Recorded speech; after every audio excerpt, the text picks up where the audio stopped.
Morning, I'm Mr. Shield, the English Department Chair here at Shattuck St. Mary's.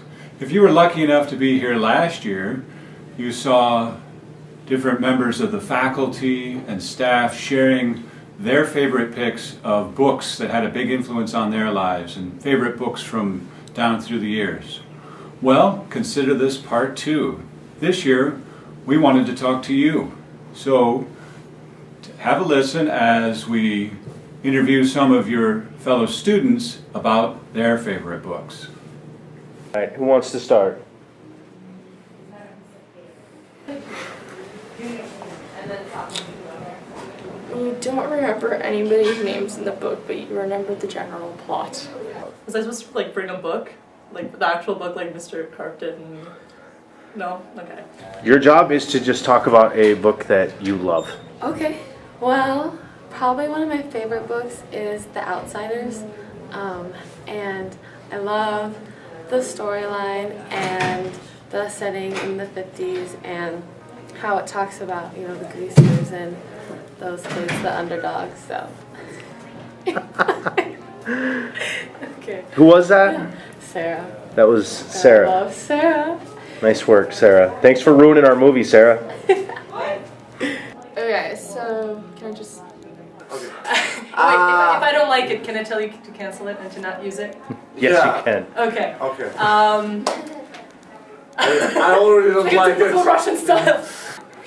Let's do it. Okay. Rock, paper, scissors, shoot. Alright. Cloud Atlas is a fascinating book for me. I love it most. I read it a couple of times. They talk about different people in different time periods. Their destiny is kind of connected. So author is super good, and that's like a type of book that never exists before, and it connects people's destiny, and the story is super good. I highly recommend it to read it. My favorite book is Between the World and Me by Ta-Nehisi Coates. I really liked it because it sort of describes the class society we have in the United States, and it's written by an African-American man, and his perspective is so much different than what I've been exposed to that I loved it. It was very elucidating. A lot of the points he makes, he writes it as an open letter to his son, and a lot of the points he makes are just incredible and things that I'd never been exposed to before, so I really liked it for that. And can I do that again? This is terrible. This is terrible. Yeah. So my favorite book is The Song of the Sparrow. It's a book that's completely written in poetry, and it takes place during like the age of Camelot. It's about Arthur's men, and they're fighting.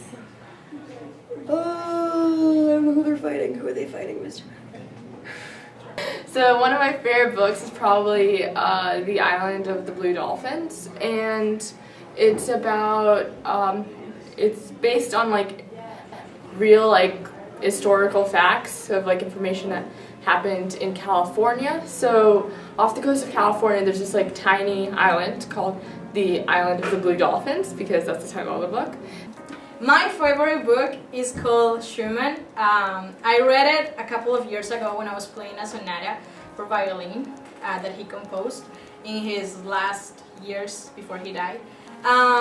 For me, it was pretty hard to understand the music, and it didn't make sense for me. So I went to the library and I found this book that was like a biography, and it was fascinating for me because I could understand how was the structure of the music based on how his life was. He had schizophrenia, and he had two characters. One of them was very calm, and the other one was very explosive. So then when I came back to the music, I could identify both of them. They actually have certain names. He named them. So his biography is very good because in his last period of his life, he wrote amazing music, and he wrote it when he had those episodes of schizophrenia. So it's an amazing book. And it's based on a story of a Native American woman who got stuck there after her entire tribe moved away to California, and she had to live there for 18 years, and it was just whoa. My favorite book is The Life You Imagine. In a way, it was an autobiography about Derek Jeter. For those of you who don't know him, he's a famous shortstop for the New York Yankees, or was famous shortstop for the New York Yankees. It was actually written by Jack Curry, so the first portion of the book is an autobiography about Jeter himself and his early life, but then the ensuing chapters go on to highlight the 10 most important life lessons that he came across in achieving his dreams, and it was really interesting to see what kind of childhood he had and the environment he was brought up in, and all the different ways his parents and sister shaped him to be the world-class role model that he is today. This book is partially fiction, partially non-fiction. I would say that my favorite book is a book I read in 6th grade called Decay. One of the things that I like the most about it is how descriptive the author was, because where I live there's like petroleum companies and there's a lot of business with oil, and sometimes in the morning you can feel that really thick smell in the air, and the way the book put it in certain parts was exactly the same, you could imagine it perfectly. And it also reminded me of a lot of home, because in the book it kind of talked like the place where it takes, like the place where it happens. It's very close to Venezuela, and it was really, really cool. The brother gets killed by a pack of wild dogs, so now she's the only one on the island. Into the Wild by John Krakauer.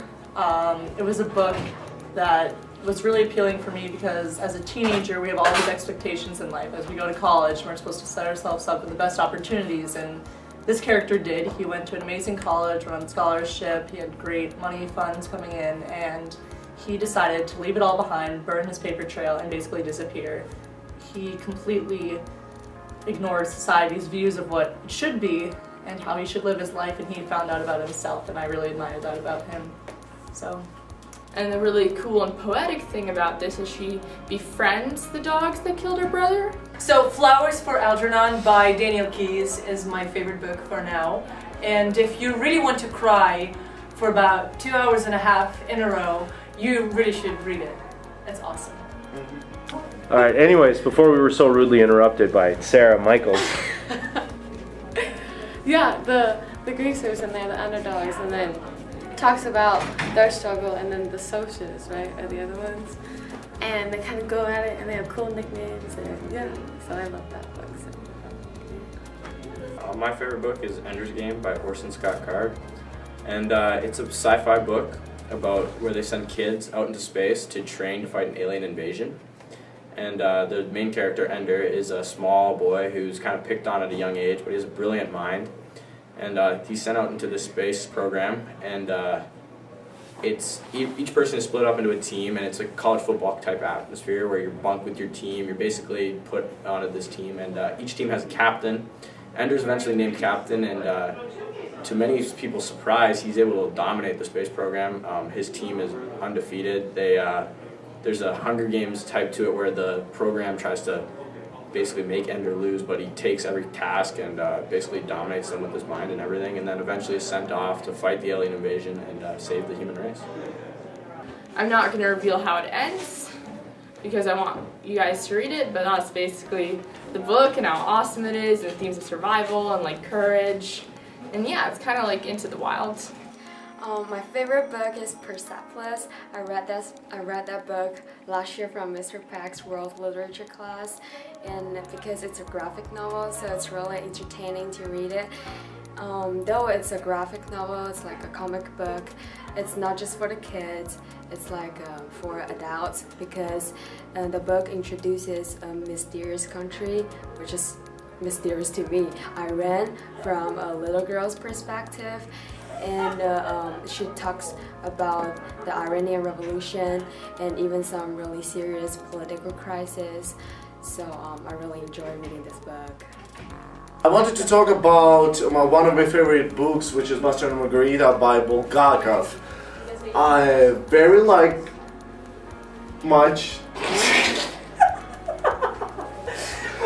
very much like this book, since I have a personal connection to this book. All the places that Bulgakov uses for placing his setting is the places where I grew up, actually. Yeah, it's like great jazz music. I read that book in my 9th grade, I read it twice, and now I think it's just so great, so I want to start reading the English version again. Yeah. My favorite book is The Alchemist. This is my favorite book because it has taught me to persevere and take constructive criticism, but it has also taught me how to follow the signs that God has given us and to take people's advice. Oh shoot, no, it's to follow your heart, not to take people's advice. This part is all of the good books. Oh God. I read really good ones this summer too. My favorite book, I think, is The Adventures of Huckleberry Finn. It's this awesome book about a guy named Huck who goes on all these adventures. Well, his life is a big adventure, kind of. One of my favorite books is Harry Potter, which is any of the books from the series, because that's one of the first books I remember reading. My mom really wanted to get me into those because she really loved them, so then I started to love them. And I like them because it's just kind of it's about friendship, but it's also about magic, and I guess I wish I had magic, which would be really cool. So my book that I recently read is The St. Peter's Umbrella. It's by a Hungarian author, Mikset Kálmán.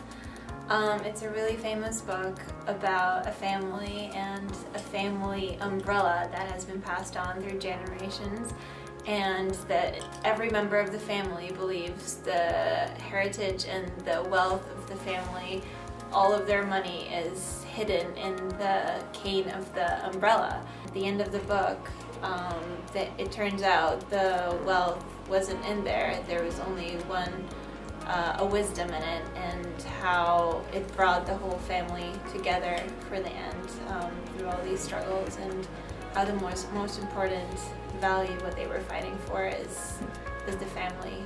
Well, the book I like most is The Birds of Tragedy by Nietzsche, one of the most famous German philosophers in 18th century. The reason I like it is because they really discuss about the aesthetics of the human beings. Nietzsche talks about the beauty of the human beings, the beauty of the world, the beauty of even the tragedies. So everything in this world, everything has the beauty. So all we need to do is just need to discover that. And remember, keep reading.